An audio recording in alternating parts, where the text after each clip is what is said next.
Cześć, nazywam się Magda Bębenek i witam Was na kanale Wracamy do Natury. Mam dzisiaj dla Was kolejną rozmowę z Irene Lyon, moją mentorką i ekspertką do spraw układu nerwowego i terapii somatycznych. Za tydzień ruszają zapisy na SmartBody SmartMind, w skrócie SBSM, czyli program stworzony przez Irene, skupiony na budowie pojemności somatycznej i regulacji układu nerwowego, a co za tym idzie, organicznym uzdrawianiu traum. Są to najskuteczniejsze, najbezpieczniejsze i najbardziej przełomowe narzędzia, na które trafiłam, dlatego uwielbiam o nich rozmawiać i dzielić się nimi z innymi. Tym razem pytam Irene o historię powstania SBSM i tutaj warto wspomnieć, że Irene jest pierwszą osobą, która ponad dekadę temu przeniosła somatyczną pracę z traumą do świata online, a także o ewolucję programu i elementy, które dodawała na przestrzeni lat. Rozmawiamy o konieczności zapewnienia bezpieczeństwa, porządnej edukacji i koregulacji w przestrzeniach pracy z traumą, o zagrożeniach w świecie terapii somatycznych, a także o tym, co obie uważamy za klucz do sukcesu tego, co stworzyła. Poruszamy również temat wczesnego SBSM oraz tego, jak wygląda ekosystem zrównoważonego biznesu. To ciekawa i bogata rozmowa, niezależnie od tego, czy jesteście zainteresowani kursem Irene, czy nie. Jeśli jednak poczujecie jego ciekawość po wysłuchaniu naszej rozmowy, zachęcam Was gorąco do skorzystania z darmowego treningu Irene, a także do zapisania się na listę oczekujących na SBSM. Do niczego Was to nie zobowiązuje, a pozwoli nie przegapić serii darmowych webinarów i wykładów, które ruszają już w ten piątek, 9 lutego. W pierwszym z nich, panelu dla absolwentów SBSM, uczestniczyć będę m.in. ja. Link do obu, czyli do darmowego szkolenia i do listy zainteresowanych SBSM, znajdziecie poniżej w opisie filmu. A teraz, nie przedłużając, udanego seansu. Hi everyone and hi Irene. Happy to have you back. Thank you. You're welcome. So we're meeting today specifically to talk about your curriculum called SmartBody SmartMind, because February 13th, 2024, you open registration for your next edition. And which run will it be? Rerun? This will be, I think it's 15. Yeah. Okay. So there's a week that people can sign up. And we thought it would be interesting to talk about the backstory and the evolution of this curriculum that you offer. So yeah, maybe let's just start from the beginning. So how did it all happen? How did you think of it? It was a dark and cold night, stormy night. Well, I think, I don't journal or document things, so this is all through my memory and just remembering where I was when certain things were happening. But around 2011, that's when the online space started to kind of pop a bit. Like people were like, oh, there's this thing you can do called an online course, and there's and I had a website up until then for my private practice, and so I knew about the website world and all of that. And I actually did a course with a woman who's still around. She's still teaching. Her name is Marie Forleo. She does something called B School. And like, she was hot stuff then. Like, things have kind of shifted because she was the only one doing that. And I remember purchasing her course. I actually talk about it in some emails. I remember purchasing her course in Seattle, which means I was still working with my Feldenkrais mentor at the time. And I didn't, like, it was $2,000 US. And I can tell you, I did not have that much money, but I had a credit card, as you do. So I put it on the credit card. I was sitting in a Starbucks. I didn't even understand, like, is it safe to do this at a Starbucks? Like, and I had no idea, Magda. It's kind of funny when you think about it. Yeah. And so I did it. And, I can't say that I did every single piece of the course because it's sort of similar to SmartBody SmartMind. There's a lot in it, but it just kind of got the engines going for what this form of this form of dissemination, maybe like putting stuff out there, how it could be done online. Around that time, I had just finished I had finished my basic somatic experiencing training. And I was kind of doing the other stuff you, in my opinion, have to do to get better training, which is go to all the master classes that you can, working with Kathy Kain, Steve Terrell, whom I know you work with, and just like I was like still sponging it all into my body and mind. And I was still working in a ski town doing fitness and Feldenkrais. So I was still like in a lot of things that I just stopped doing, not too, like maybe 7 years ago. But it was very clear as I started to learn about online and I started to do more private practice that it wasn't enough for me to just work with a client, a student, I call them, for 1 hour a week. And at that point in time and into sort of 2014, there were some people I was seeing maybe once a week and like 3-4 years. And when you talk to people who say do psychoanalysis or psychotherapy, you'll hear of people who have worked with the same therapist for 30 years. And they see that person sometimes 3 times a week. And these are true stories. You know, I know Seth's, Seth, my husband, his mom used to be a psychotherapist, and she had clients that she had been seeing from the beginning of her practice.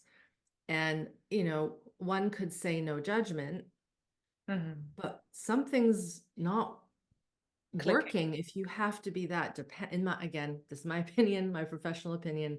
If you are that dependent on one person to stay, I don't even want to say regulated, because if one is regulated, there's no need for that excess support. I'm not saying that support isn't important, but that's a lot of support and a lot of money. Yeah. And I found myself, you know, in my office with my students, like drawing, you know, the graphs, and this is the central nervous system, this is the fight flight, and this is why your system can't feel, and it became kind of this broken record. And so what I started to do was I started to host in-person workshops in my little studio, and I called them, interestingly enough, the biology of stress.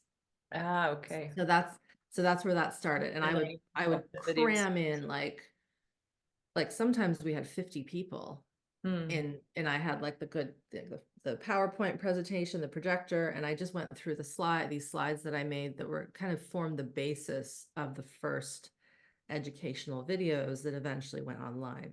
The other thing I did is I recorded audio sessions. At the time, they weren't called neurosensory exercises. And I burned them on CD. Well, my husband burned them, I didn't. And, you know, I would give CDs to people and they would do them. Similar to how when I did Feldenkrais back in 2000, I was giving a cassette tape to listen, you know, with my Walkman, and you do side A, you do side B, you take a break, you do it again.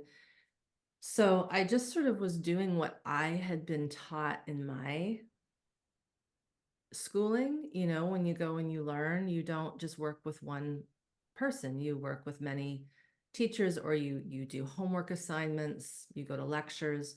So I just sort of to me, it wasn't groundbreaking, in all honesty. I just put what I felt was important for a really solid apprenticeship education. Eventually it became the courses, but I didn't set out to say, I want to have a 12-week course that runs twice a year and X, Y, Z, ABC. It was just little, I mean, that you could say I titrated it. And so long story short, I start creating these things, and eventually I was full creation mode, running the courses and also still working with clients full time. And there came a point where I had to stop the private practice because it was just too much. And I can't remember exactly when that was. It was somewhere around maybe 2015. 16, So is probably that 20. when the Yeah. first, well, it wasn't called SmartBody SmartMind, No. but is that when the first courses went out around 2000? Yeah, the first course was called Stress Less, Sense More. Okay, well, And that was, I think, 5 weeks long. Mhm. And even one of our moderators, who still is with us, Mara, that she was like in that first cohort. And a few other of my clients, like it was mainly filled with people that I was seeing in my private practice. Okay, so kind of like a boost or like an Yeah. extra.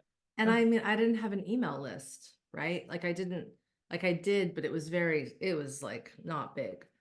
And so that was the first rendition. And then after that, it got to 8 weeks, and then it was called the New Inner Game. And that was around 2013, 2014, I think.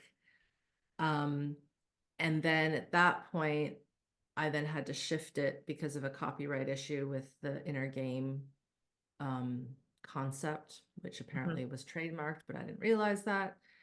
Okay. And then that is what pushed me to then figure out SmartBody SmartMind. And I think that was about 2016, because I remember being away at a cabin hiking, and I had to talk to my lawyer, my IP lawyer, about changing from Inner Game to SmartBody SmartMind. Okay. Yeah. As you recounted, along with the changes in the names, also the duration of the program kept on Yeah. changing. So could you Yeah. talk a bit? 5, 8, 12. Yeah, so what was the progression? What did you keep on adding or maybe extracting as you went along? Well, this is like a test, Magda. No, it's good. Well, I think what happened was I started learning more with Kathy and Steve. Mm-hmm. So the first sort of rendition was the tense and relax exercises, the painful and the pleasant.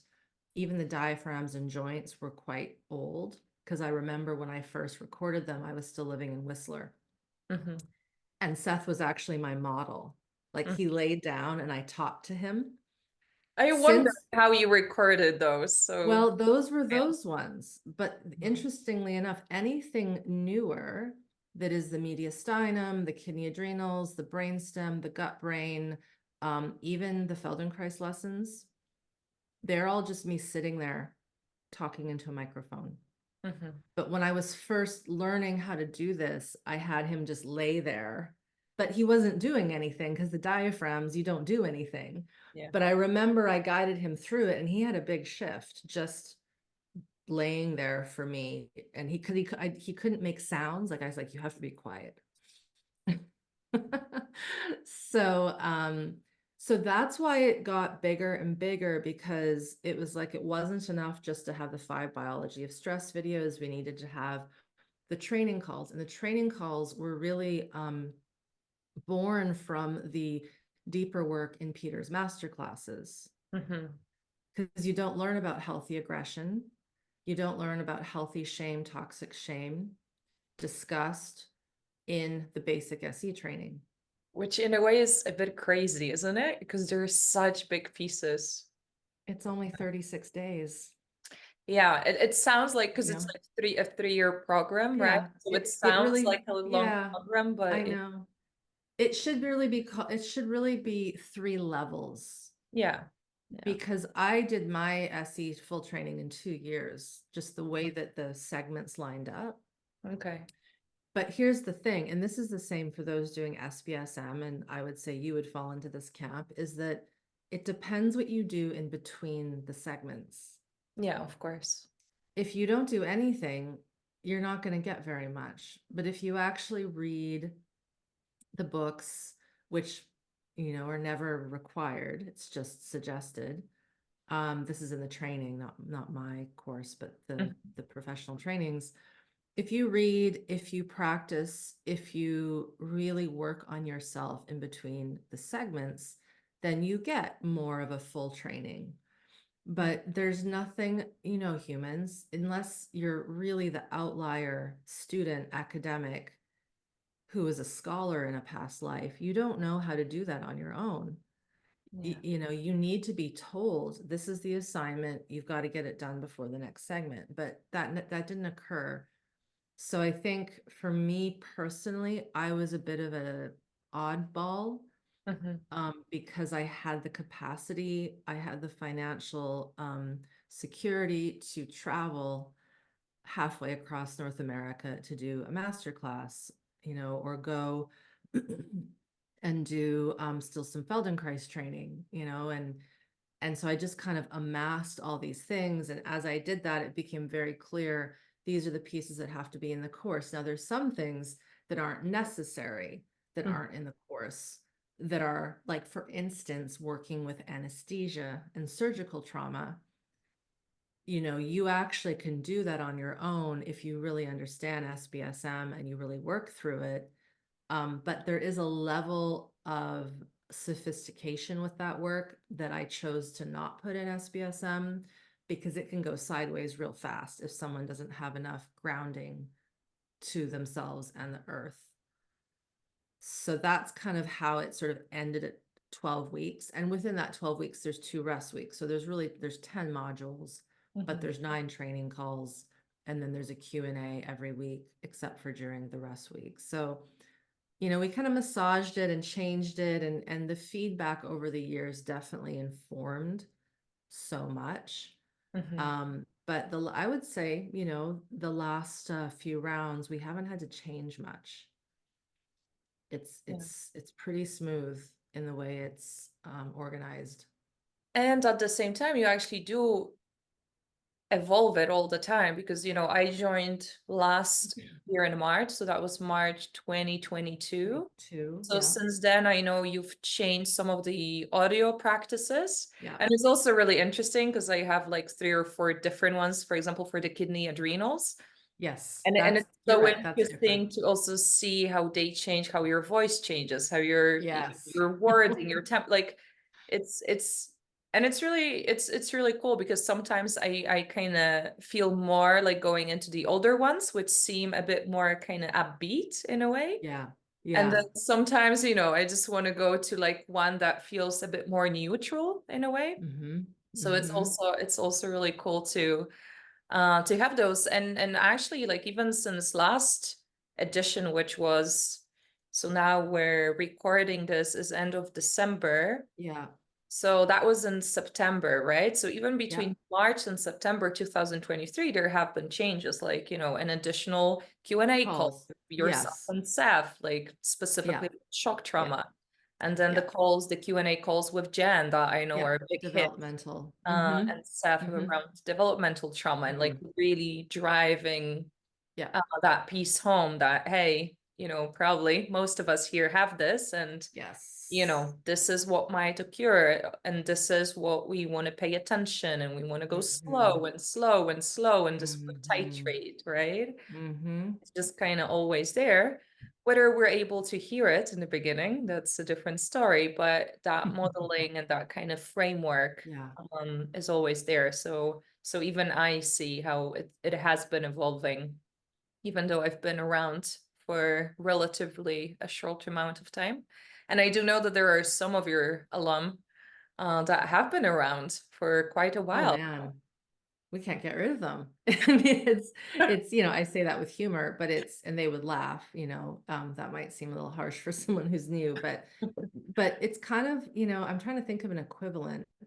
You know, sometimes you just like listening to old, you know, if I think about authors, or I don't really have anybody now in my life, but if I think about someone, he's a writer. His name is Seth Godin, who is a marketer. You know, I remember watching him in New York at not a conference. It was a very intimate gathering, and I think it was 2005.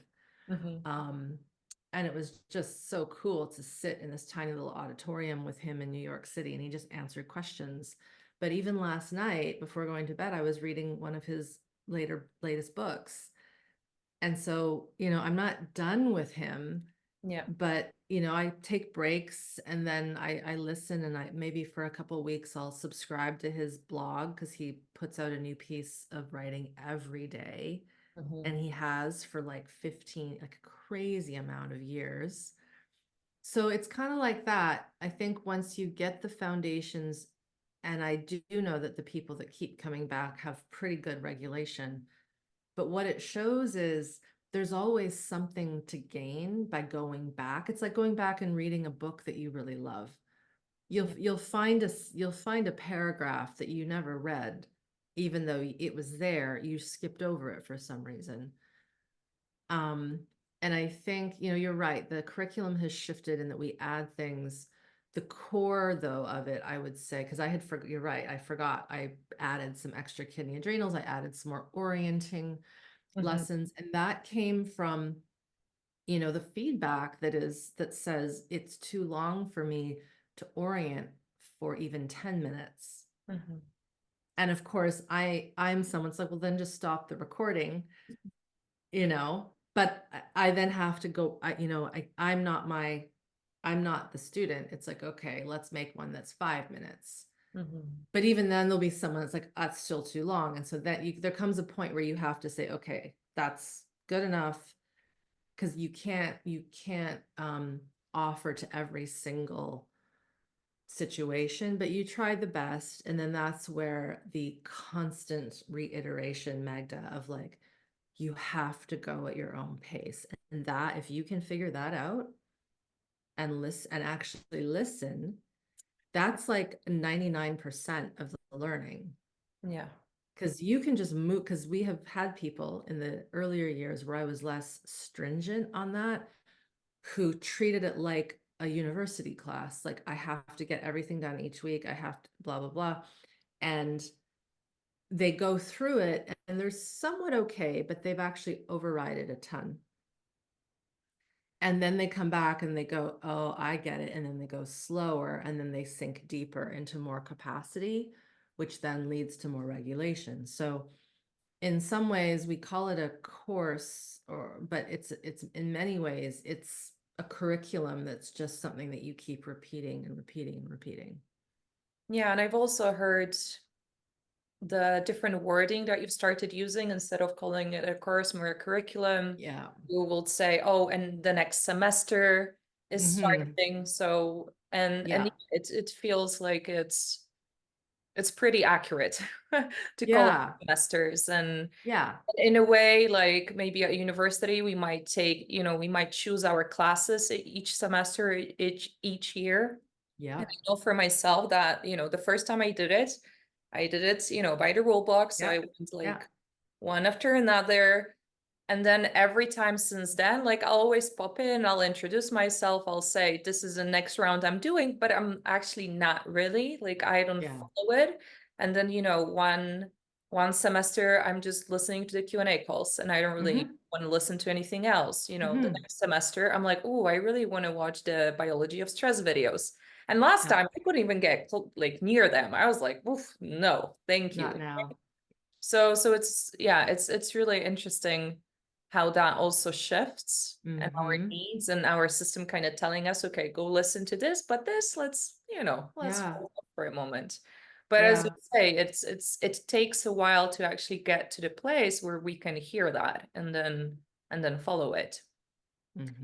And I think that's because you also mentioned, in a way, like having to set boundaries. With the students and the clients, in the sense of like, okay, I hear you, this is too much, and you can just do less. And I also know that for many of us, it's not even an option. It won't even pop into our mind that we can stop.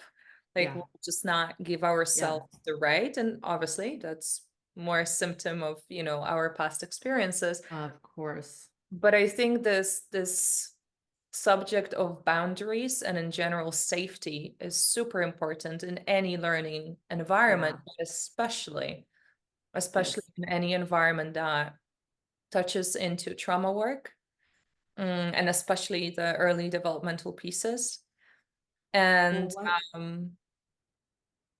so around that, because as you say, like you don't see the people, you don't actually see what's happening in their system, so you can't be this caregiver who sees them and kind of maybe backs off a bit or kind of checks in with them. You can't do it. It's just an audio. So Yeah. how did you go about creating kind of safety and a framework for co-regulation when it's actually just your voice and the person's at home or in the park doing their own thing? Like doing their own thing, but they're actually not alone, right? Because you're Yeah. in their ear. That's a really good question. Um, when I was away just last month in England, um, one of the students hadn't done any of the online stuff. Mhm. She just, and she knew that she needed some capacity and she had some capacity and that was fine. But while she was there, she took advantage of the cyber sale Mhm. because it was the same weekend. And so it was so cute. Cute and a little like not embarrassing, but like, oh my goodness, that's so silly, but it's not.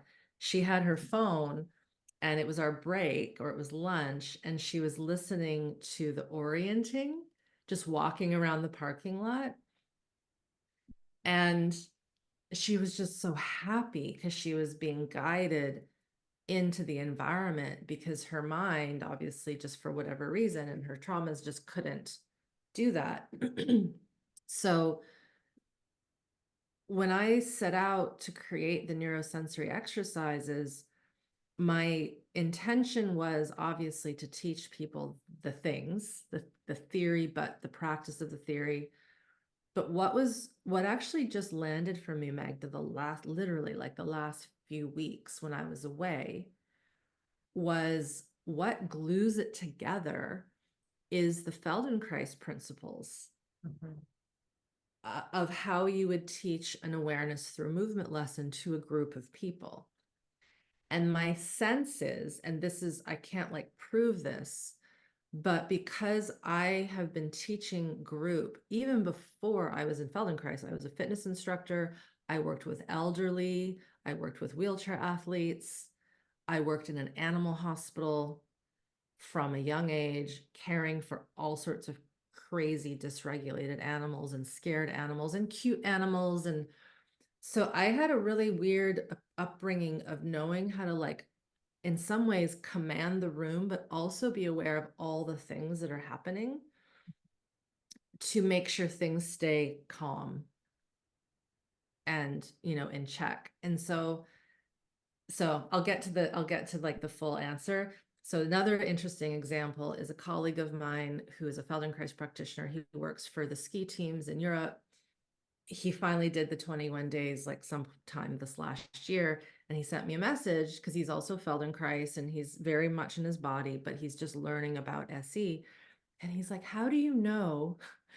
Like, how do you know with exact time to tell me to remember to breathe? Yeah. How do you know the exact time to say, are you noticing this? Mhm. And I'm like, I think it's just from practice and teaching to so many people and kind of you let your when you have a room of 30 people, you can't look at every single person. So you have to kind of soften your peripheral and you sort of start to sense psychically, empathically when people start getting, people need a break when they start fidgeting.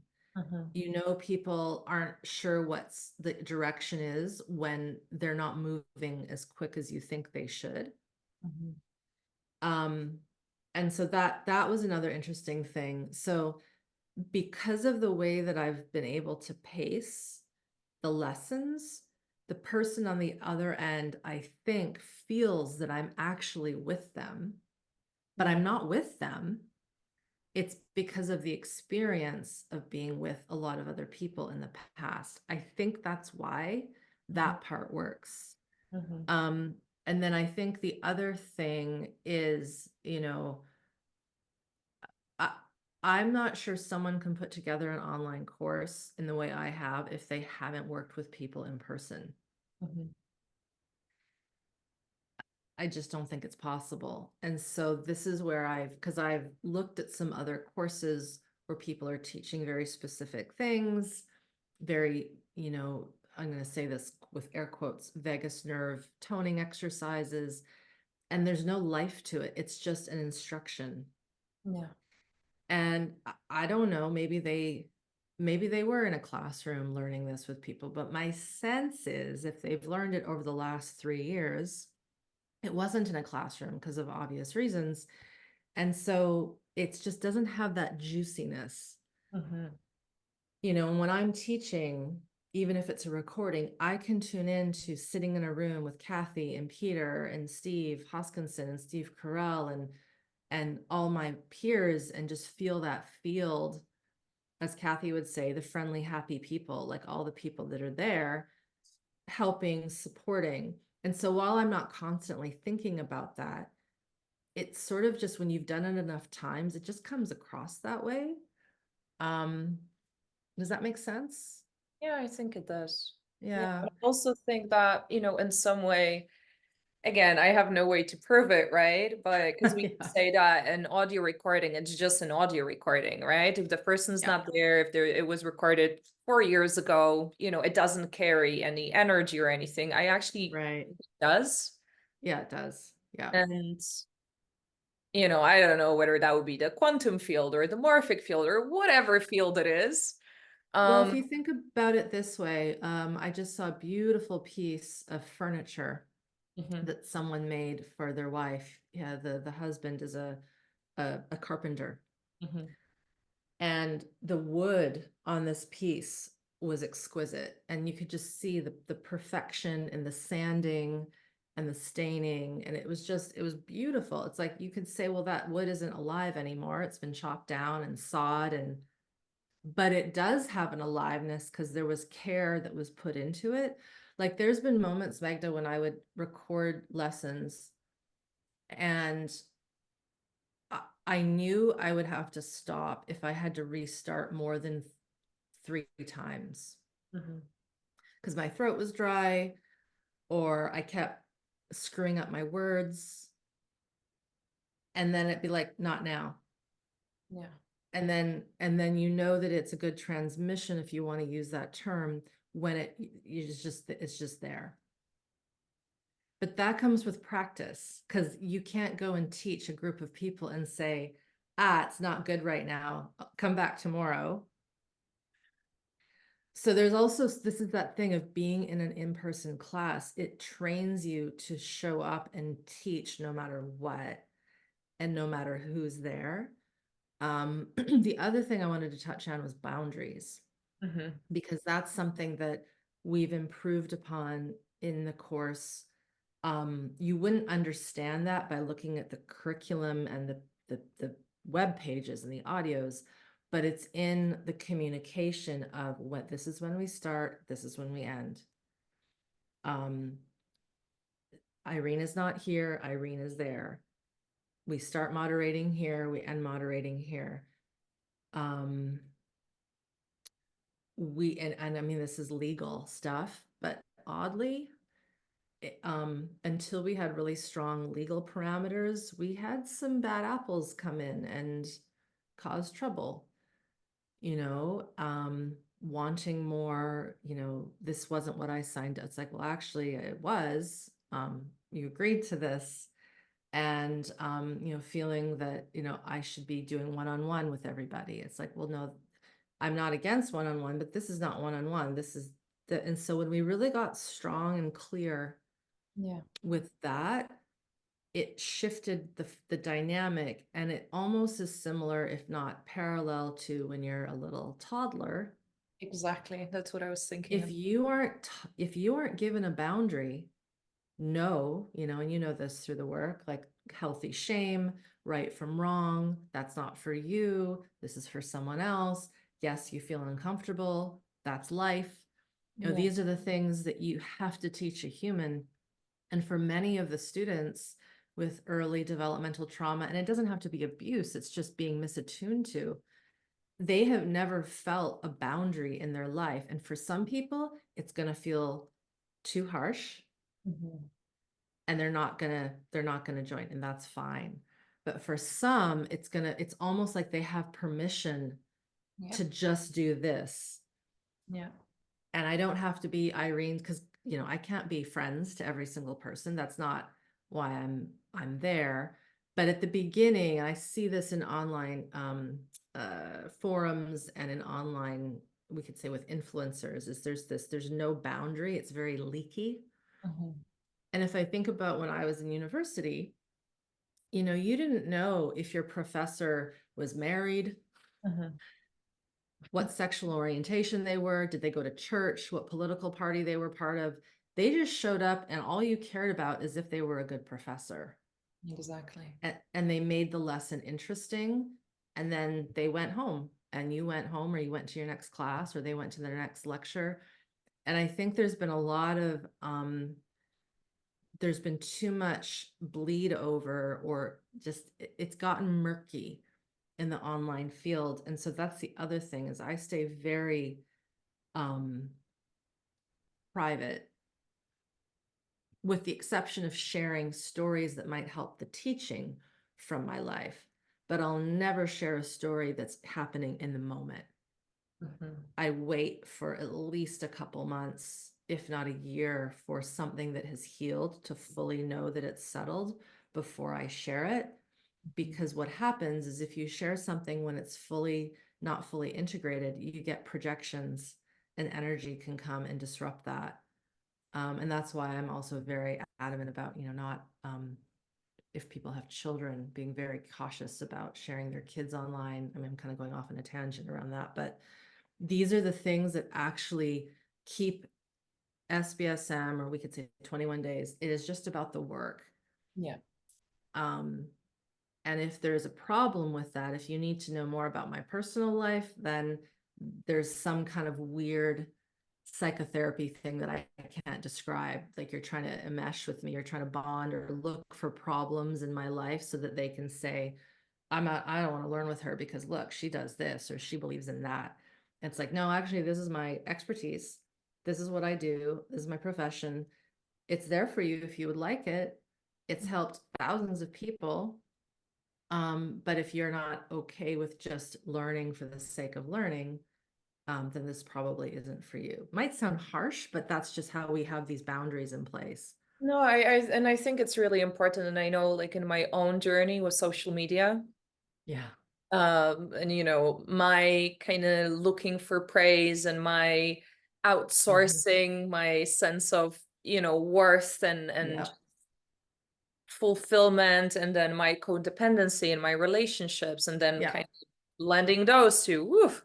And it's been really cool. You know, I actually had a year and a half of a break from Instagram, and I actually came back to Instagram to spread your content and to translate like some of your Fun. posts in Polish. So That's that's great. why I went back in, yeah, a couple of months ago, like in January, February. That was the only reason. I was like, I don't care for Instagram in, you know, any other ways, but this is still a platform. There are still some people that Yeah, follow there's me. good stuff on it.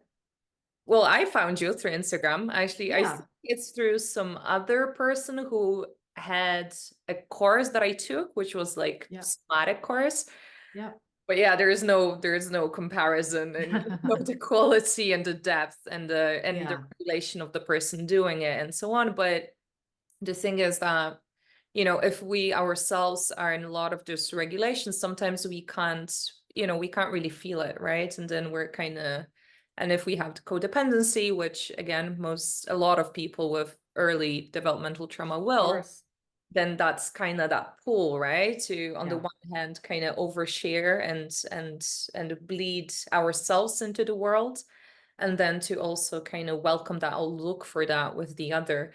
But that's actually something that I caught on very early on after finding you, because there were some people that I would follow, not necessarily in the nervous system work, and I would feel bad about myself after kind of watching their, you know, things. And, you know, it's not necessarily that there's something wrong with them. Obviously, that was, you know, just bringing my own insecurities and comparison and so on.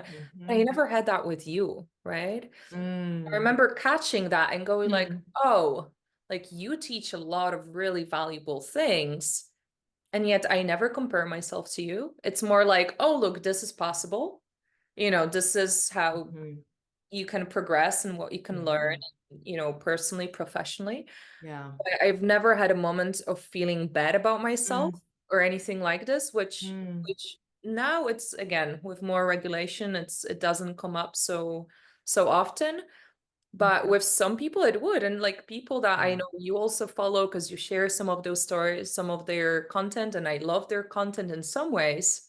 And in some ways I go like, oh, wait a second. There's like I see a lot of value in here and in you Yeah. as a person, as a content creator, but there's like there's something There's around an the edge. narrative, kind of Yeah. something there where there is a bit of like showing, well, not showing off maybe necessarily, but there is something. There is something that is not there in the way you do your Yeah. education and communication, which is also, yeah, something that I do appreciate. And I asked about safety because Mhm. that was a really strong reaction and response that I had to logging into SBSM. It was Yeah. actually just like, okay. Because I That's saw so like good. how the website was done. There was a calendar. There was this, like, even those little things. But it was like, oh, there's an Yeah. orientation week. Something that I guess anyone who does any kind of somatic training, they'll learn, right, about the need to titrate and so on. And yet most courses, you start them and you just go, Yep. right? But here there is a week, there's like videos before we start. There are, Yeah. letters, there's like a framework that, at least for me, it felt really safe. So that's why I wanted to ask about that piece specifically, because I remember thinking like, wow, okay, thanks to this, one day Mm. when I create whatever it is that I'll create, it Mhm. will be safe because this will be kind of my modeling for it. Well, a lot of that framework was from my experience going to university.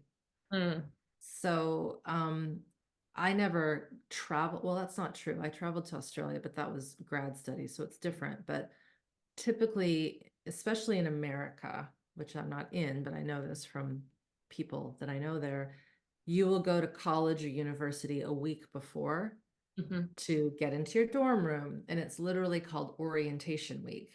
Yeah. It's not about orienting, but it is. It's like, where's your locker? Where's the library? Where's the emergency center? Where's your counselor? Where's the gym? Get your gym pass. What do you need to do all the things to go to school? And again, that's, I think, maybe for me, because I just was in academia so long, you walk through a university, it isn't just the lecture halls. Yeah. It's the bathrooms, the cafeteria, the library, the gift store, like all these things that you go to. You can't just go to class. You need to dip out into other places to make it social. So how do you create this online space that feels pretend, because it's not an actual space? But I remember at one point I started calling it the SBSM, the hallways of SBSM. It's like, of course, there's not real hallways that you're walking down, but if you enter into that reality, we could say this virtual reality, and you see it that way, and it's good feedback that you just said, that it feels safe because there's direction on where to go. And here's the thing, Magda, it wasn't always like that. I mean, that level of the site that we have now is way different than the way it was 5 years ago.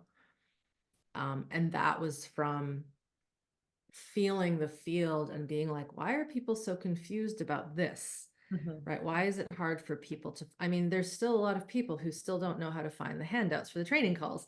I'm like, it's right there. But it just, it shows you how that dysregulation kicks you out of being able to see what is right in front of you. Yeah. But when someone doesn't have them, this is why on the training calls, I always have an assistant, and there's no judgment. It's like, oh, you should know where they are. Isn't that? It's like, we might think that in our head because we're human, but it's like, here it is. Just like, you go to any customer service, they need to greet you with a smile. And no matter how silly your request is, Ideally. ideally, it's Yeah. like, yes, we will help you with that. Not a problem. No, it's not silly. Here you go. And that kind of exactly again translates into parenting in a way, right? And Yes, reparenting that, yes, a child should not be scolded for asking a question or making a mistake never. or not seeing something, right? Yes. And again, especially with trauma work, we just don't see things, or we see Yeah. them differently, or we read, ABC, but in our head it's XYZ, because that's just Yeah. how it translates because of the Yeah. different, changes and the filters Wires. that are off kilter in Yeah. our system due to that Yeah. trauma. So yeah, that's also something that I've really enjoyed looking at, is the moderation and the communication of all of the Yeah. moderators, so the practitioners that are on the team. Yeah. So, and yeah, speaking of safety and Yeah. for regulation connection, that's also a big part Yeah. of the course, right? That there are how They're, many? oh yeah, they're great. I mean, 7, 8 by now? I don't know. there's 8 if you don't count Elia Mhm. and Seth. I think that's what it is. Um, and some of the people that are with us who are moderating, and just so people know what that means, those are people that answer questions on the threads in on the website, and everyone with the exception of Elia is trained in SE. Elia is trained in so many other things, and Kathy Kain's work. Um, some are psychotherapists, some are Feldenkrais practitioners, some are coaches. So there's a huge breadth of experience in that group. But they take on moderating as a practice themselves.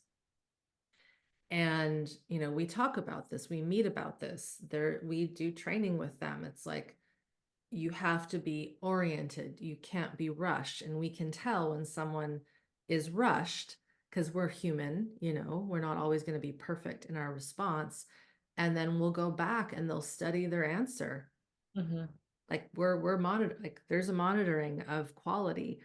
And it's like, this could have been a little more this way or that way, or this missed the mark a little bit. So, again, they're not these perfect AI robots that are spitting out, wouldn't that be interesting? Oh, The please, God, answer. no, please, no. No, no, no, no, no, Let's no, no, not no, get no. there. No, no, no. We would never do that. No, I don't mean you. Um, I mean, like in general, please, yeah, well, let's that not I'm outsource sure that to AI. I'm sure someone will try to do that. Yeah. I will have nothing to do with it. But like, so when they go in, they're not just, unless it's like a question like, where do I find this? Then it's a quick answer. But no, there is thought and there's connection, and they're real people like who are professionals in this work. And that is I mean, that's a huge, huge gift It is. to offer, because you don't want to just get an answer from me and Seth. Yeah. Like, and this is the other thing with university. When you get a degree in biology, you don't just have one professor. Mm. There's no way. That would be illegal to give someone a biology degree with one professor. I don't know if it would be illegal, but I don't think it would work. And so one of the things that I had to be okay with, and the students had to be okay with, like, you don't need Irene. Yeah. And I think about this. I think about this whenever I fly. I'm like, if this plane goes down, Mhm. there's still stuff that people can do. Like, I don't need to be there. And Mhm. this is another part of developmental trauma, Yeah. is when the parent cannot see the child as an independent being that is just there to learn how to be in the world. But we see all these attachment screw ups, for lack of a better word, where the child never feels like they can truly be their autonomous, independent self.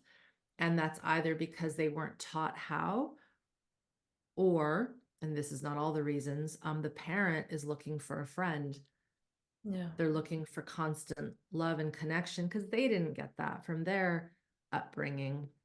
So there's also something to be said about me like being removed Mhm. from the program, because if I have to be in it, that is not a sustainable system. Yeah. And a lot of the methodologies that I was trained in, there's no co-teachers. There's very few, our somatic healing fields, they're at a risk because there's not a lot of teachers being trained to teach the stuff that I was taught. And like, I'm kind of watching that going, what is going to occur with these lineages when these folks are no longer here? Because they won't be here forever. Yeah. Yeah, it's interesting to me, that stuff. Yeah. And again, like the, an analogy to parenting is that if we give the infant, the baby, the Mhm. toddler, like what they need in those first 2, 3 years, they Yes. actually, I guess in theory, I've not experienced it myself. I've not seen it around, but I've read books about it, Yeah. of people who have experienced it and seen it mostly in other cultures, but they're Yeah. actually pretty self-sufficient pretty Yes, quickly. they Of are. course, they still come to you. They need you as a parent, as a Yeah. caregiver, but there isn't that, as you say, that kind of codependency. There is a dependency, and it should be there because, well, Yeah. you're a child, but then you're able to, yeah, just grow and mature, whereas Mhm. for many of us that has just not happened for many different reasons, many different ways. Yeah, So I'll share one last thing on that. One of the things I love on Instagram is watching animal videos. yeah. So, and I saw Oh, this, best parenting, yeah, best it's like parenting you see lessons. this mother bear, walking down a road or in the forest, and her little cubs are just running, behind her, following her. How many times do you see children where the children are running away from the parents? Yeah. That is not evolutionarily right. Like that's not. So what's going on there? Like there's some weird attachment games being played if that little one doesn't even understand the importance of that primary figure Or it doesn't feel safe with the primary or figure, doesn't feel so safe. doesn't trust that, so they kind of, right, there You are so got it. many different things that can Yeah. happen. Yeah. Yeah. It's interesting to me. Yeah, and I also, yeah, like I never actually used to watch the animal videos on Instagram, but in the Uh-huh. past, since coming back to Instagram, I do a bit, but Yeah. all I see is like good parenting. The Yeah. pups are like Just like, jumping on the mother, they're doing yeah. something, they're like pulling the ear, Yeah. like no violence, right? No. There might be like a little, Yeah. like, but that's it. Yeah. There's nothing more happening. And so I No. keep on looking at this, or like the amount of skin to skin, right? And the Yeah. caring and the holding. I'm like, oh, if only. I know. No, they know. They know. And the thing that's interesting is they know because they know genetically, intuitively. There's no books teaching them how to do that. Yeah. And that's the part that's so interesting with humans is like we have that in us, but it's just been so um it's been pulled out of us through all the stuff that we've done as humans over the history of Yeah. humanity. So but the cool thing, on a positive note is um when I was away, I'll share this. A student who is an SBSM student came up to me and she said, I've been doing this work for myself to heal my stuff. She has a son who's, I think, 27. She didn't tell anybody in her family she was doing the course. She kept it just to herself. And spontaneously, her son came up and said, "Hey, mom, I'm getting into this stuff, this nervous system work. I don't know if it was through my work or something else, but he found it on his own. But it was because she was changing herself and just something shifted in the field for him to go, I need to do something." Mm. And she was just so overjoyed Mm. with, just this amazing sense of, oh my goodness, my kid is going to be okay. I know I did all these things that weren't right. Yeah. But that's like this little drop of like we can get back to the way those animals were. And we do need this level of detail, which is what is in these courses. It's not enough to just do some sounds and touch the body and contain like it's like no, we need so much more than that because it's so complex what we're dealing with. Yeah, whole galaxies and ecosystems, and Yes. at the tip of our tongue. I did, well, that's not what our tongue, at the Our tip of our finger. tongue, right? Yeah. But when we really think about it, like everything, like yes, we're, an ecosystem and we're a part of an ecosystem, but like every Yeah. cell is an ecosystem in and of Yeah. itself, right? 100%. Okay, so the last thing I wanted you to touch on before I let you go Yeah, is neuroplastic healing sequencing. And I needed to look because that's a mouthful, it is. which is in a way at the basis of Mhm. SBSM. So could you just talk Yeah. about it a bit? Because I think that's together with the Feldenkraisian learning, I think that really is kind of the secret to Mhm. why this work really works so well. Whereas maybe Mhm. some other courses, even by people who are highly trained and they're Yeah. great practitioners and so on, but there still Yeah. might be something that, that tipping point potentially doesn't quite happen into like some pretty magical things unraveling. So neuroplastic healing, um, that term came to me originally from Norman Deutsch, who wrote 2 books on neuroplasticity. And the second one I'll just called jump in that both of them are yeah, translated into Polish. So if people want to read them in great. Polish, they're also here. Awesome. So so it came from him from his second book, The Brain's Way of Healing. And he outlines in that these 5 stages. And when I read it, I had already created SBSM and all this stuff. So I was like, interesting. So what it basically states is it's kind of like Maslow's hierarchy of needs, which is a psychological term where like if you don't have shelter and food and safety, you can't create art. You need food, all these things, safety, etc.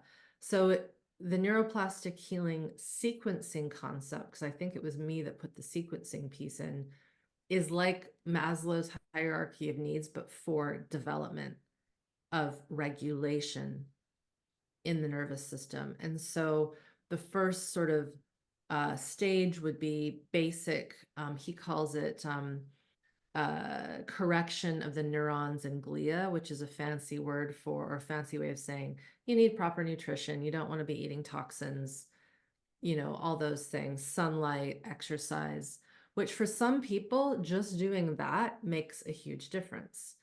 But then you got to look at the next pieces, which is the system in what we would call dysregulation? He doesn't call it that.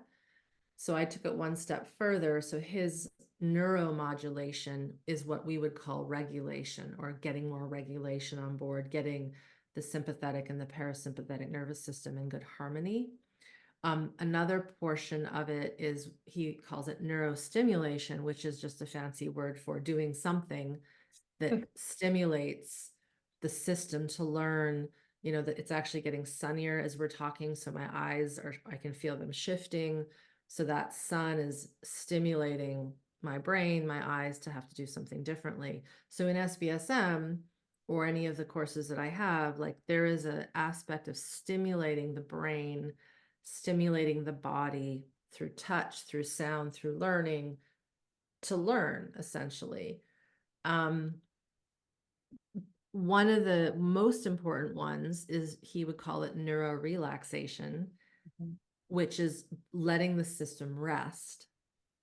So often in our culture of Western civilization, we don't have enough rest, or we poo-poo rest. And so we are constantly in a deprived state of rejuvenation and repair.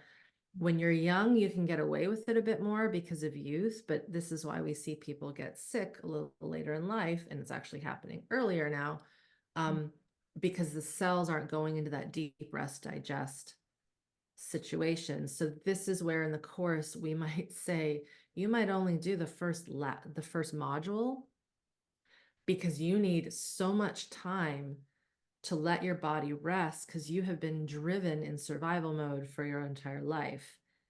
And it's important to also say to those people, this will not always be like this, but it's like your gas tanks are empty and you need to fill them up. And you have to learn how to constantly fill them up each day, each hour, not just those 2 weeks of holiday you have a year. Yeah. And then the final stage is neurodifferentiation. Neurodifferentiation. And that is working with more complex movements, complex tasks with the body, the mind. One would say that true meditation and consciousness work is neurodifferentiation. When you're doing something that's more neurodifferentiating, that would be like a martial art, or that would be like fine, dexterous work with your hands, Feldenkrais is a highly sophisticated, differentiated practice. So I didn't know this when I was in Feldenkrais training and just doing Feldenkrais, but for some people, they have to start at number 1, 2, 3 before they can do the neurodifferentiation because they're so dysregulated. Yeah. So in the way the curriculum is structured in SBSM, there is a little tiny bit of Feldenkrais that's specific at the beginning, but it isn't until the final labs where there's more of that. And we want to wait until the system has way more regulation and it's rested, because so many people, when I used to teach Feldenkrais back in the day, like they would just fall asleep during the Feldenkrais sessions because either they were so tired or the instruction was too much for their nervous system to handle, so they would just shut down. Yeah. And what's cool is that after having been teaching in person a little bit more, when you have people in that classroom who understand these stages and they've regulated a bit more, I had no one snoring my last 2 workshops. There would always be someone like snoring in the back, and I'm like, and it never happened. And it was so cool because you could tell when someone had enough, they stopped, they sat up, they took a drink of water, they could sense their system was going into maybe a little bit of a shutdown. So that is an example to show we need to layer these foundations of learning in a way that you would when you're a child. Again, you're not going to teach a toddler how to make a 7-course meal when they don't even know how to use a fork and knife. Yeah. Right. But so much healing practice is trying to teach people, metaphorically speaking, to do a 7-course meal, and they don't even know how to shop for food. Yeah. Right. Like people will laugh and say there's a meme going around, everyone wants to do ayahuasca, but nobody wants to do the dishes. It's like, if you can't keep your house clean and do the dishes, then you probably shouldn't be going to these higher dimensional retreats that are going to blow your mind into all these openings, and nothing against doing that when it's appropriate. But how you keep your house tidy is the same way that is the nervous system regulated enough to even handle anger, for example. Yeah. Right? Like we don't do the anger lessons in labs until way, way into the deeper part of the course. And some people don't get to those for a year or 2. Yeah, and that's what I wanted also to say, because it might sound, oh, it's a 12-week curriculum. How deep can you go, right? But that's the thing. It's just kind of in the name, I guess, for, structural reasons and so on, for practical reasons, but it's not actually, again, something No. that you do in 12 weeks. So Yeah. at least hopefully, Yeah. because Yeah. then If I for said, most of us, that would be just overriding. yeah, it wouldn't work if I said this is a 7-year commitment. Yeah. Yeah, Seth would be the poster boy for 7 years. Yeah. But that's how long, it can take. It might not be that long for some people. It depends on their history, how old they are, what they're dealing with. But, that's the other thing, is the tuition for the course is once. You don't need to keep, that's the other thing that one could say is a good deal, quote unquote, is it does feel like a lot at the beginning, but at this point, I don't see us changing it. Like a person can come back and learn each round free of charge. They don't need to give me or anyone any money. The only situation where you might need to invest more is if you work with a practitioner on the side, or you choose to do another form of learning. But like SBSM, once you're in it, you're in it. Yeah. Yeah, and well, to be fair, it is a lot. It is a lot to people in North America, and coming from Poland, it's like 3 times more. Of when we course. look at our kind of salaries and currency exchange rates and all of that. So yeah, it is an investment. And at the same time, as you said, like even if we look at it, oh, it costs, let's say, the equivalent of a year of therapy, or like 10 months of therapy in a year. it's still worth it. And of course, it Mm-hmm. doesn't mean that we will have the money necessarily, or maybe not this time around. Maybe we need to save up or, Yeah. find our ways to make it work. Yeah. But yeah, it's a good thing that you mentioned, because it's a gift that keeps on giving in so many different Mm. ways. So while yes, it is an investment, Yeah. it's because sometimes I see different courses or trainings, and the Mm-hmm. prices are, well, again, coming maybe from Poland, also having a bit Yeah. of a different lens, also my economic background, maybe it's not necessarily a Polish Yeah. thing, but it seems ridiculous, like the amount of Oh, money that really? people charge for certain things. Okay. And in here, like I can honestly say it really, like it is worth that investment. Yeah, we haven't changed the tuition cost in years. You know, one could say that we should because things are more expensive. There's a lot of support and expense that goes to running it. That's the other thing. Like my moderators aren't volunteering, like they're being paid well, Yeah, to be there and to offer support. And it's a real job for them. yeah, It's not just a little thing they do on the side. So that's the other thing, is there's an ecosystem of business yeah, that feels good to me because I'm not cheating out, and this was what was so difficult for me with some of our trainings is all the assistants, no one got paid for anything. yeah, And it's one of the reasons I had to stop. I'm like, this isn't financially feasible yeah, to because fly you're not and working, you have to travel, you have to pay hotel. accommodation, and then Yeah. it really takes a lot of energy Food. to do that. Yeah, Yeah, yeah. So that was the other thing. I mean, from a business perspective, I grew up with very smart parents. One was an immigrant, one, came from very simple means at farming, and I watched them be very good with business.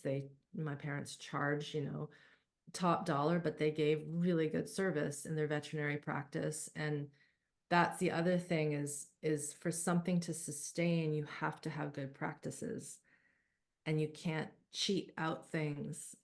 So that could be another element that people feel, is that there's a solidity yeah, to how the company runs that we all take very good pride in, and people enjoy working. Like no one is hanging around because they have to, like they're there because they want to be there. And that to me, I think, is another good thing. yeah, it definitely is. Yeah. And as I mentioned to you before, 2028 is my goal. I'll be part of the client. So, Oh, watch it might be I'm sooner. coming. You never know. You never know, Magda. Awesome. Well, thank you so much. This has been You're great. Thank you welcome. for sharing all of that. And I hope it will be Yeah. helpful, not just to people who might be considering working with you, but just anyone who's taking any sort of courses, or actually anyone that is thinking about creating some online work, especially Hmm. in the healing kind of area, Yeah. because I think a lot of the things that you've touched on are really important when it comes to quality and safety of the Hmm. work that we do with others, and with healing, that we need to take that responsibility on to set those boundaries and set those frameworks that will actually really support people. It So was thank you great. so Great. much. Oh, you're welcome. It was great questions. It was fun to talk about something that's very different. So it was Yeah, good for me too to dive into those memories. awesome. Awesome. Thanks, Well, Magda. let's see. Maybe we'll see you in a couple of months again. Perhaps. Take care. Awesome. Thank you so much. Bye. Bye.